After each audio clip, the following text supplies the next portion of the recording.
So what if having you there makes no difference at all and they still muck around?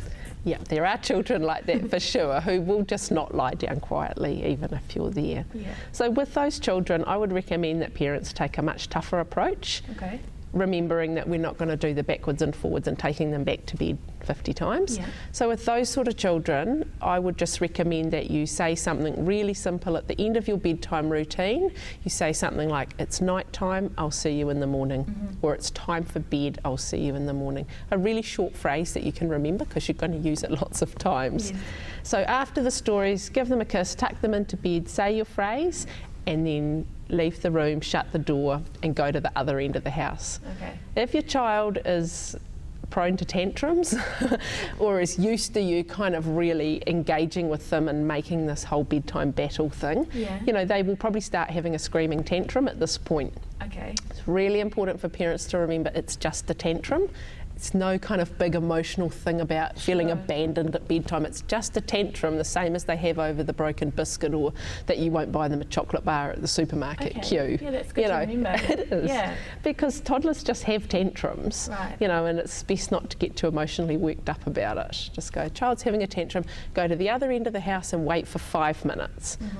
Go back and you might want to open the door or you might just want to say your phrase to the door if they're really going full on and kicking and screaming, and they might be like hammering their little feet up against the door or whatever. I would just say the phrase again, it's bedtime, I'll see you in the morning, and then go. And so you're not actually going to attempt to go in and calm them down. Okay. You're just going to let the tantrum run its natural course at this stage. Okay. So go for 10 minutes and then go back to the doorway and say the same phrase. It's bedtime, I'll see you in the morning. Yeah. With a lot of toddlers, if you go in and attempt to calm them down, you'll just rev them up even more, or you risk getting into some kind of negotiation or debate with them about. Engaging and okay.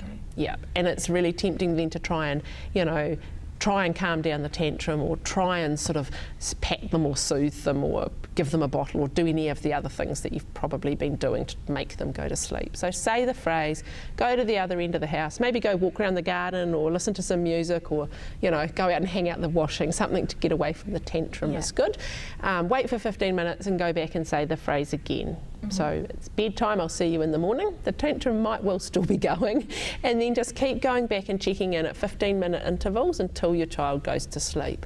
And some toddlers do have really good stamina, and it might take an hour, it might take 2 hours. Wow. That's a lot of tantrum and a lot of screaming. Yes. But if your child has been really in charge of bedtime and has been really, you know, has been an ongoing battle, it's worth doing this for a couple of nights to break the habit. And so you think it should help within a week or so?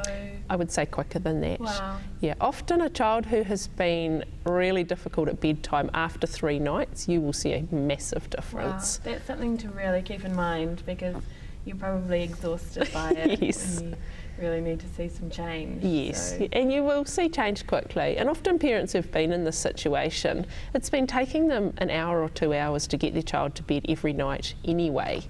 You know, by using kind of accidental parenting or completely inconsistent approach. So, you know, if they've already been taking that long to get their toddler to bed, you know, a couple of nights of tantrums is worth it if the plan is consistent and simple and you know it will work. Sure.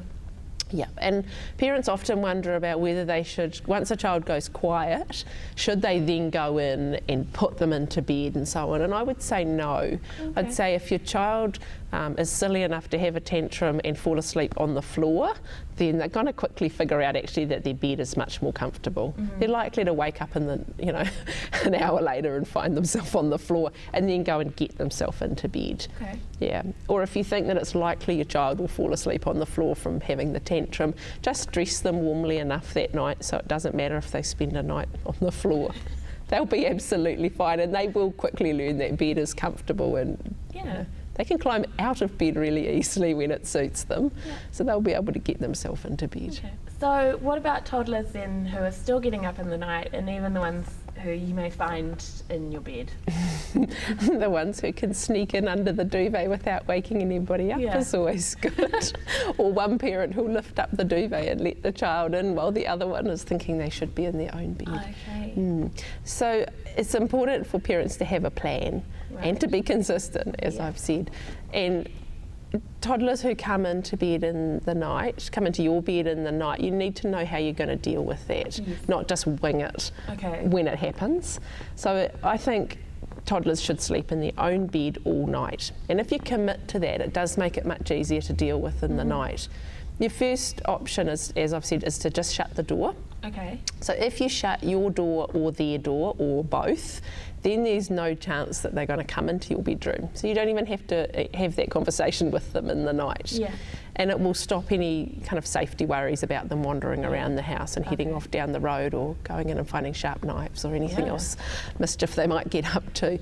So I think shut their door, make it clear to your children that they sleep in their own bed all night, every night. So if they do manage to open the door or they do turn up, you're not going to have a like, shall I let them in kind of conversation. It's just pick them up, put them back into bed, use whatever technique you're using at bedtime. So if you're using a kind of gentle sit with them, move your chair towards the door kind of technique, then do that in the night as well so you're consistent. If you're using the shut the door and go back 5, 10, 15 minutes until they go back to sleep, then do that in the middle of the night.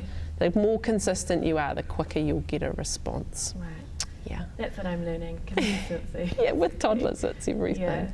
The other thing too that parents are often battling with at sort of 18 months to 2 years is toddlers that are still demanding something from mum and dad in the night. So they're not actually getting out of bed, but they're shouting out in the night for a dummy or a bottle or a mummy cuddle or whatever.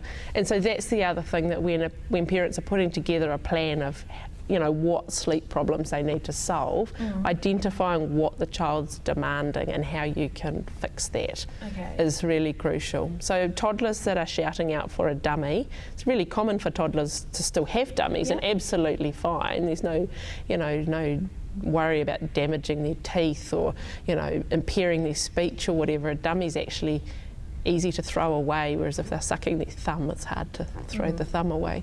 But if your child's demanding you to get up and put the dummy in for them or find the dummy, then you need to solve that by either throw all the dummies away, either buy lots of dummies and put half a dozen in their bed, and then just don't engage with that conversation of I'm finding the dummies in the night. You just explain to your child at bedtime, if you want your dummies, they're there, but I'm not getting up for them, and then don't.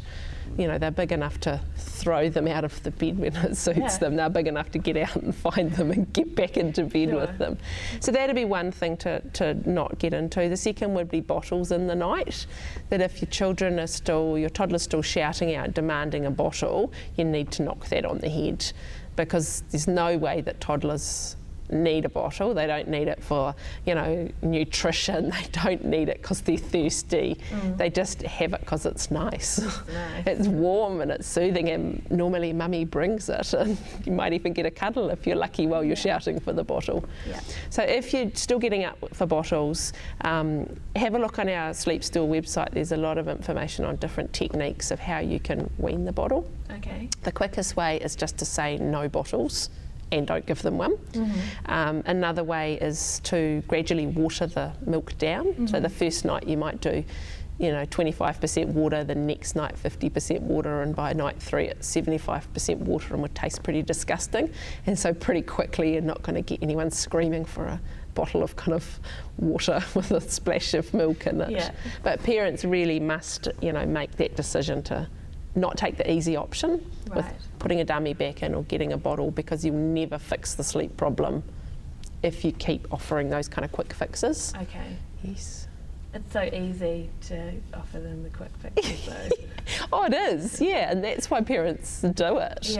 Because it feels like, you zap the bottle in the microwave for, 30 seconds and the child's glugging on it and then they fall asleep Yeah. often with the bottle in their mouth. And there's also that little bit of like, I'm giving them what they want, so Yes. I'm doing the right thing. Yes. Showing them that I love them because I'm giving them what they want. Yeah, and there is a kind of bit of pressure in society, you know, to be the perfect mother and to you know, respond to your child's every need. But really, what toddlers need is to be asleep in the middle of the night, and what mummies need is to be asleep. Yeah. And there's lots of clear evidence that shows that toddlers that sleep all night, you know, are happier, they're more attached, they're more settled, they learn better. They need sleep, not bottles of milk. Yeah, true, good. No need for mummy guilt over cutting the bottles. Okay. So how common is it then for toddlers to wake up in the night? It's really common. In fact, all children wake up about 4 to 6 times a night. So children all sleep in 2-hour-long sleep cycles through the night, and so they're waking up anyway. And what parents are dealing with is children who don't know how to get themselves back to sleep, or they're in the habit of 1 or 2 times a night needing some help to get back to sleep. So generally children will go to bed at around 7 and then they'll wake up about 9, and often they can get themselves back to sleep at that time. And maybe 11 they can get themselves back to sleep. They're probably not even conscious that they've woken up at those times. But then once it gets into kind of 3 or 5 in the morning, parents kind of get into this habit of thinking it's nearly morning, so I'll do something different. Yeah. Or children's body clock might be used to the fact that at a certain time they're used to having a bottle of milk. Okay. And they're used to the fact that when they scream for the bottle of milk, it will be forthcoming. So parents do need to remember that children are going to wake up all these times anyway, and they need to be consistently taught that you go back to sleep without demanding mummy and daddy perform miracles at 3 in the morning. Okay.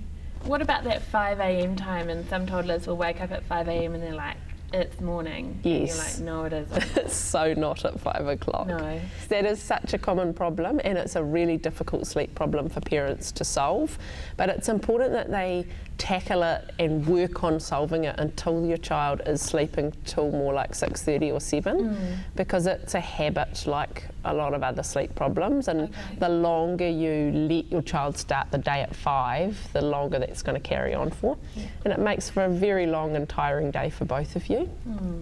So the key things for parents to work on with the 5 a.m. waking is first recognising that all children wake at that time, and most children can get themselves back to sleep at that time. Next, I'd encourage parents to look at environmental factors which might be making it hard for your child to resettle at that time. So cold is really common, because if you wake up and your bedroom is cold, your blankets have fallen off, it's hard to get back to sleep in that environment. You know for yourself, if you wake up and the other half has stolen the duvet, it's really hard to go back to sleep until you're warm again. So it's good for parents to dress their toddlers maybe in a warm all-in-one suit, so it doesn't matter if they kick their bedding off. Lots of toddlers are still sleeping in a sleeping bag, which is perfect because you can't kick it off. So make sure the bedroom is a nice warm, comfortable temperature right through the night. The second thing would be making sure that you've got dark enough blinds or curtains that when it starts getting light in the morning, that's not affecting the light in your children's bedroom. Because if their bedroom's bright at say 6, they will think that means it's get up time. Definitely. Yeah, so you want right through the year, you want a consistent dark bedroom. You don't need to have expensive, custom made blackout blinds, maybe just an extra sheet pinned up at certain times of the year, or even a lump of black polythene will do the trick if if you're really stretched for cash but you want to solve the 5 a.m. waking, some black plastic will do it every time. The other thing is your music or your white noise. If you could play that on repeat all through the night, it will cover things like dogs barking, birds tweeting, maybe the neighbour goes to work at 5:30 and every morning them reversing out the driveway wakes your child up. So there's lots of those things that you might not be aware of but can be causing the problem. And then it really comes down to parental consistency of not engaging in it nearly being morning with your child. We know that 5 o'clock is nearly morning, but it's really still the night time. So just treat it the same as you would if your child was waking up at say 1 o'clock. you wouldn't let them get up and play and start your day and give them breakfast at 1 o'clock. So parents should be consistent in not doing those sorts of things at 5. Okay. I do hear lots of examples of people who get up and play with their kids and get them breakfast at 5:30 because the child's demanding it, but really everyone should still be asleep.